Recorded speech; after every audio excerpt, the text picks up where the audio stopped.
Bitoku, on est sur sans doute le plus expert de notre gamme expert pour l'instant. Donc on va être dans un univers japonais, nature, assez sympathique, dans lequel en fait on va essayer de concourir pour être le nouveau grand esprit de la nature. Ça va se jouer en 4 manches et ces 4 manches se déclinent en 4 phases qui sont en fait 4 saisons, le printemps, l'été, l'automne et l'hiver. Donc au printemps, on va faire du draft, donc récupérer des cartes qui vont nous servir pour la phase suivante. À l'été, on va jouer. On va jouer jusqu'à ce jusqu'à ce qu'on passe en fait. Donc à notre tour, on fait une action et puis à un moment, peut-être qu'on n'aura plus d'action à faire et donc on passera. Quand tous les joueurs ont passé, on passe à la phase suivante. Et donc les actions possibles, c'est assez simple finalement. Il y en a 3 de possibles. Soit je pose une carte et ainsi hop là, je vais prendre ça. En posant une carte, en fait, je débloque le dé qui est à côté. Deuxième action possible, je peux prendre un dé débloqué et le poser sur le plateau. Sur le plateau, j'ai des espaces pour des dés, mais évidemment, on va un peu se les disputer parce que les places sont limitées. Troisième action possible, eh bien, je peux déplacer un de mes dés du plateau en le faisant traverser la rivière pour en fait atterrir sur des endroits un peu plus spécifiques du plateau. La phase suivante, eh bien, il va se passer des trucs sur le plateau. Je vais pouvoir construire des bâtiments peut-être. Je vais pouvoir récupérer des ressources, voilà, en fonction des dés et de leurs résultats et de leur emplacement sur le plateau. Et enfin, la phase hiver, eh bien, je vais tout récupérer. Je récupère les dés, on passe à la manche suivante. Donc voilà, on a un jeu assez riche en mécanique, puisqu'on va avoir du draft, on va avoir une notion de deck building, de collection, de courses, de pose d'ouvriers évidemment avec nos dés. Et puis voilà, plein de poésie dans ce jeu. Et puis de la gestion comme on attend d'un jeu expert. The Night Cage, ça va s'appeler Piège obscur en français, donc c'est déjà sorti en fait à l'étranger en version originale. Et donc là, ça va être un jeu très immersif. On va être en coopération pour sortir d'une cage. En fait, on va se réveiller, on sera dans le noir avec seulement une bougie. Ça peut se jouer en solo aussi. Pour sortir et pour gagner, du coup, il va falloir qu'on trouve 4 clés et qu'on trouve un portail dans lequel sortir. Donc comment ça se passe ? Eh bien, quand je suis dans cette cage, eh bien, j'éclaire ce qu'il y a autour de moi. Donc j'ai des tuiles comme ça. Alors je vais les mettre là plutôt pour vous montrer des choses. Donc là, j'éclaire là. J'éclaire pas ici parce qu'en fait, il n'y a pas de chemin simplement. Et donc, à mon tour, eh bien, je peux me déplacer. Par exemple, je peux me déplacer là. Ainsi, je ne vois plus ça, je n'éclaire plus ça, je n'éclaire plus ça non plus. Et ces tuiles, en fait, elles disparaissent. Et on ne va jamais les retrouver dans le jeu. Et ensuite, je vais piocher ici de nouvelles tuiles pour éclairer de nouvelles cases. Et alors, en fait, ce qui est fou, c'est que le plateau est en fait tout complètement connecté. Ici, en fait, je suis à côté de là. Donc, je vais mettre une autre tuile. Alors, si on fait ça, non. Si on fait ça, c'est pas mal. Je m'arrange. Hein. Et voilà. Et donc, je vais découvrir potentiellement des clés. Là, c'est une clé. Évidemment, je ne peux pas porter plus d'une clé. Donc, si j'ai déjà une clé et que je découvre une clé, il va falloir que je la garde éclairée pour que quelqu'un puisse venir la chercher. Je vais découvrir aussi des monstres, parce que ça serait pas drôle d'être dans le noir sans monstres. Ouais. Et donc les monstres, ils vont faire des choses. Alors, qu'est-ce qu'ils peuvent faire ? Ils ne sont pas actifs tout de suite. Mais par contre, si je me déplace, ils vont voir du mouvement, ils vont s'activer. Et là, ils vont attaquer tous ceux qui ont invisibilité. Donc là, il n'y a personne qui l'attaque. Mais là, il y a quelqu'un qui l'attaque. Et du coup, lui, ça va lui éteindre sa bougie. Quand on éteint sa bougie, il ne voit plus rien autour de lui. Donc les choses disparaissent. D'ailleurs, ça disparaît. Ça disparaît et du coup, il va naviguer à l'aveugle. Donc peut-être que la prochaine fois, il dira je vais là. Et donc, il va découvrir la tuile sur laquelle il va atterrir. On peut venir lui rallumer la bougie en étant côte à côte. Donc voilà, là c'est un jeu hyper immersif. En plus, on a une BO qui a été composée pour le jeu. Donc on peut mettre une musique pour vraiment être dans l'ambiance. C'est un peu sombre et c'est très efficace. Et la date de sortie en français, ça serait ? Ça serait en mai. En mai, c'est écrit là. Ouais. D'accord. Et par contre, le but du jeu en fait, c'est sortir ? C'est de sortir. Sortir, d'accord.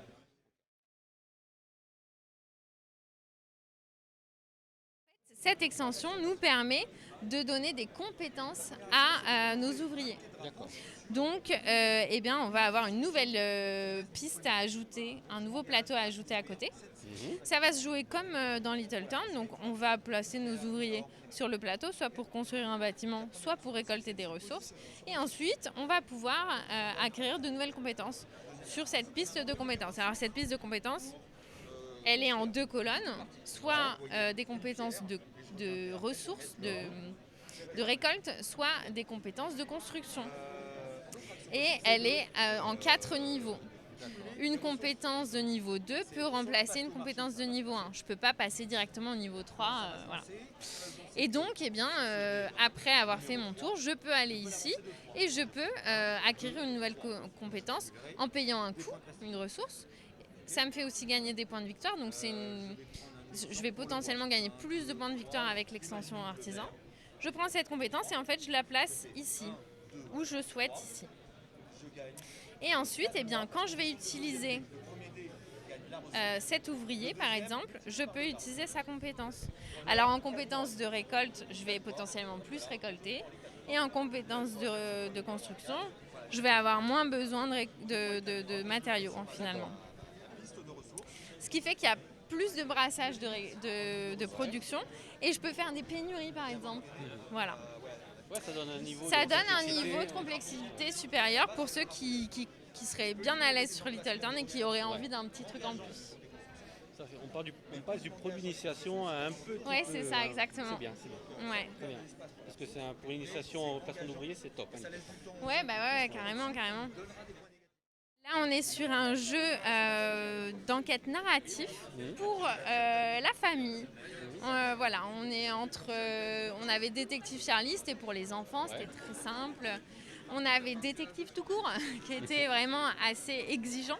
Et là, c'est vraiment un entre-deux. C'est un jeu de Dave Neal qui est écrit avec Clémentine Beauvais, qui est une écrivaine jeunesse. Et donc, il va nous proposer des textes hyper sympas, hyper bien écrits, avec une vraie plume, avec de l'humour. Donc, c'est très agréable dans un jeu narratif d'avoir ce niveau-là d'écriture. Et c'est illustré par Biboun, donc c'est très très joli. Il y a un vrai univers qui se crée, qui permet une immersion totale. Alors c'est quoi le pitch ? C'est qu'on va être des petits animaux et en fait Toby, le chien de Sherlock, il va nous missionner pour faire des enquêtes. Donc on va essayer de voir si on peut se mettre à faire des enquêtes. On a envie d'être bien vu de Toby, clairement on a envie de l'impressionner. Donc il va nous lancer sur des petites missions qui se passent en fait dans ce petit coin de rue. Et donc, on va arriver avec une problématique et on va pouvoir aller de lieu en lieu et puis interroger les petits animaux qui se trouvent un peu dans chaque coin. Et ils auront tous quelque chose sans doute à nous raconter. Donc, comment ça se passe ? À mon tour, je peux me déplacer sur un lieu. À ce moment-là, je perds du temps. Si je n'ai plus de temps, c'est perdu. D'accord. C'est pas grave, on peut continuer. On a juste perdu. Et donc, je me déplace et je vais voir la carte qui est liée au lieu. Et donc, j'ai pas mal de textes à lire avec de l'information. Je peux m'arrêter là parce que je suis peut-être satisfait des informations que j'ai eues. Ou alors, je peux continuer à aller un petit peu plus loin. Parce que vous voyez, il y a des morceaux de loupe ici. Et donc, je peux peut-être connecter des choses. Je peux connecter, en fait, mes petits animaux dont je vous ai parlé. En fait, ils ont chacun leur particularité. Voilà, on a par exemple Calebasse l'araignée. Elle, c'est la brute, elle veut se fighter. Donc voilà, faut pas forcément l'envoyer tout le temps parce que les gens peuvent le prendre mal, quoi, d'être pas très bien accueillis, quoi.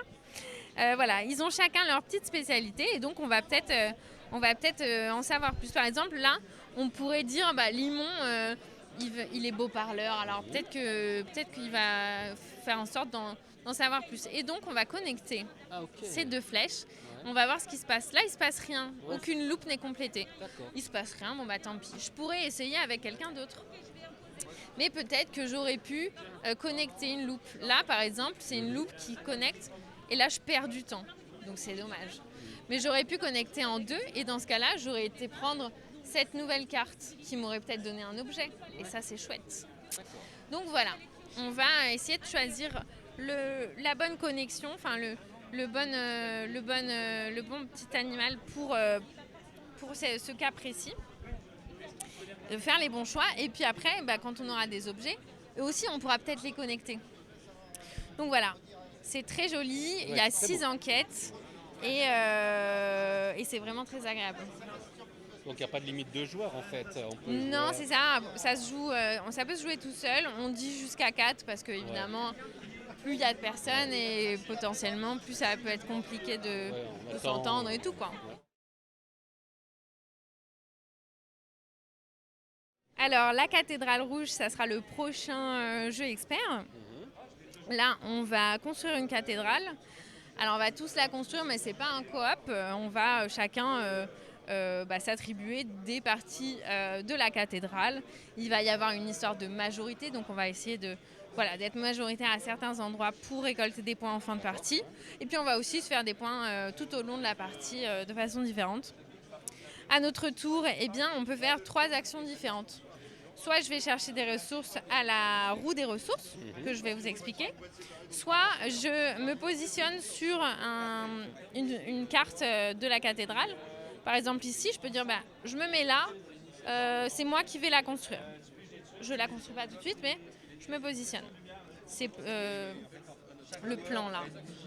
Soit, troisième action possible, j'apporte les ressources sur le chantier. Et je construis vraiment, en donnant les ressources nécessaires, je construis cette partie.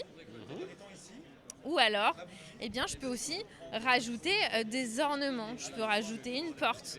Je peux rajouter une porte alors que c'est pas mon coin de cathédrale. Hein. Je peux m'imposer chez les autres. Je peux rajouter une fenêtre ou alors une croix. Et voilà. Et donc cette fameuse roue des ressources, comment ça fonctionne ? Si je choisis d'aller chercher des ressources, je vais choisir un des dés sur cette roue et je vais bouger le dé d'autant de sections qu'il n'est inscrit sur le dé. Donc là, 1, 2, 3. Et dans ce cas-là, je vais prendre autant de ressources qu'il y a de dés ici. Donc là, il y a 2 bois. Donc je vais faire 2 fois 3. Je vais prendre 6 bois. Ici, il n'y a qu'une seule pierre, donc ça serait 2 pierres. Je pourrais aussi profiter des cartes qu'il y a autour, qui sont des marchés. Souvent, je vais pouvoir échanger des ressources. Ces ressources, je vais les placer ici. Alors, elles sont limitées, donc je vais devoir les exploiter rapidement pour pouvoir en récupérer d'autres. Donc voilà, il y a cette gestion de ressources qui est intéressante. C'est un jeu opportuniste. C'est un jeu avec un peu de course. Et voilà, on va pouvoir pas mal s'embêter les uns les autres. Donc, et le setup, en fait, il est défini ou il est au hasard quand on... Non, en fait, on a une formation de cathédrale qu'on va piocher au début, selon le nombre de joueurs aussi. D'accord. Voilà, donc c'est un format compact, mais riche, parce que c'est un jeu expert avec quand même pas mal de matériel en plus.